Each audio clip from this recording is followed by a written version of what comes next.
FDI, Permissible Capital Instruments. Now, once I have decided that, I want to invest in an Indian company, I am a foreign investor. Once I have decided that I want to invest into an Indian company, okay, which is falling either within the automatic sector or it is falling under the government approval route and I have obtained the relevant approvals, then the next question which I confront is what instrument should I use to invest into this Indian company? Now, what do you mean by this? This basically means that, as an investor, I have various options. I can invest through equity shares, okay? I can invest through preference shares, right? Or I can invest through debentures. Debentures is also one of the modes through which I can invest into the company. And there are two more. I'll discuss both of them also. So these are alternate options which are available for me to invest into the Indian company. But each one of them comes with a rider, or there are certain conditions attached to it. So let us see them one by one. The first one is equity shares. Now, when the foreign investment policy or the FDI policy states about investment through equity shares are pure equity share. But there doesn't seem to be any differences as to whether these have to be voting or non-voting. Normally, an equity share is construed to be the one which carries normal dividend and voting right. But there is no explicit distinction which is made here. So one may actually need to go back and see under the Companies Act provision if there are any advantages, disadvantages, limitations, restrictions of investing into these kinds of shares. We know that under the existing Companies Act, there are shares which are permissible with differential rights. Under the existing Companies Act I'm talking, the position might change as the new Companies Act may come in. So equity shares are the most commonly used mechanism or instrument through which a foreign investor invests into an Indian company.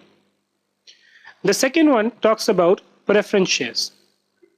Okay, but what is there is that the preference shares which are available for FDI purposes are the preference shares which are fully, compulsorily, and mandatorily convertible preference shares. Now, what does this mean? This basically means that FDI, which comes into India by means of preference shares, has to be by means of fully, compulsorily, and mandatorily convertible preference shares. Right? So let me explain this to you in a little more detail. Let us say, for example, a foreign investor invests into an Indian company through preference shares of rupees 100 each. Okay, these preference shares have to be fully means what? The entire amount of 100 has to be exchanged with mandatorily and compulsorily convertible. Convertible into what? Convertible into equity shares. Right?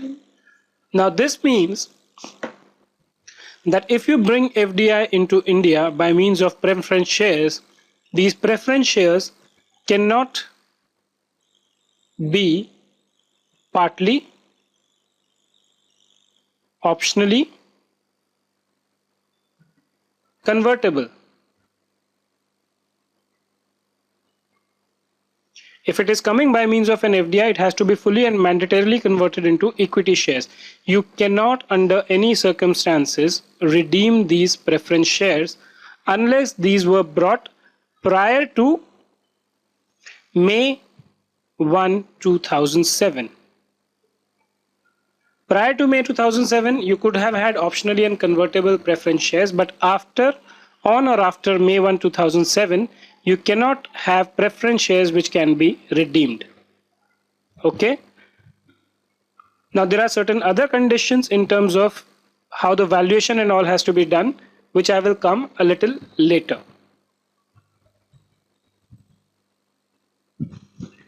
Next one, fully, compulsorily and mandatorily convertible debentures. Just like preference shares, you have to invest under the FDI route into fully, compulsorily and mandatorily convertible debentures. You cannot have optionally, partly convertible debentures.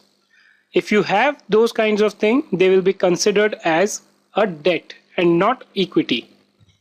And for debt in India, there are detailed regulations. There are very stringent conditions that one has to satisfy before a debt can come in. That is something which is a subject matter of discussion, which we might take at some future point in time. Okay, but currently just keep in mind that you cannot have optionally convertible debentures or partly convertible debentures. The next one, foreign currency convertible bonds.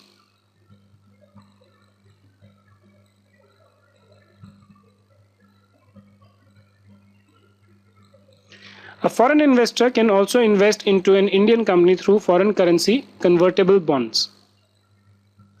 Again, for these bonds also there are detailed regulation, right? But any investment made by a foreigner into an Indian company through FCCB is considered as an FDI. Okay, so the conditions as to permitted sector, prohibited sector and all are also equally applicable to FCCBs or foreign currency convertible bonds as they are called.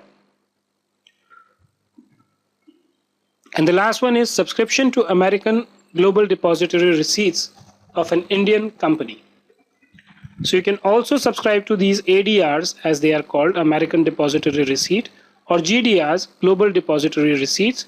These are basically receipts which are issued in foreign countries where the value is derived through the equity shares of an Indian company. Again, there are detailed regulations in respect of these which you can kind of look at in subsequent details. Now, what happens in case, these preference shares or debentures are considered as debt? In case these preference shares or debentures are considered as debt, then these are construed as an ECB, right? And any kind of an interest on other types of preference shares, debentures. Preference shares, obviously you will have dividend, but debentures, these will be basically denominated in rupees, right? And hence interest thereon has to be based on swap equivalent of LIBOR plus permissible spread for corresponding maturity, ECB. So LIBOR stands for London Interbank Offered Rate, okay, and permissible spread for corresponding maturity, ECB. So in respect of ECBs, what normally happens is that depending on the period, ECB stands for external commercial borrowings, which are basically foreign debts. Depending on the period for which the debt has been issued, there is a spread or an addition over the rate of LIBOR which is provided for payment of interest, right? So interest on these partially convertible, optionally convertible debentures or preference shares can be paid, but with these restrictions. Now, one of the other things that you need to note here is that for these three kinds of payment, which is equity, CCPS or compulsorily convertible preference shares, and CCDs as they are called, there are certain valuation guidelines which are prescribed. So the investment which comes into the Indian company through either of these three routes has to comply with those pricing guidelines. Now, what are these pricing guidelines? That is something which we are going to see in the subsequent videos in detail.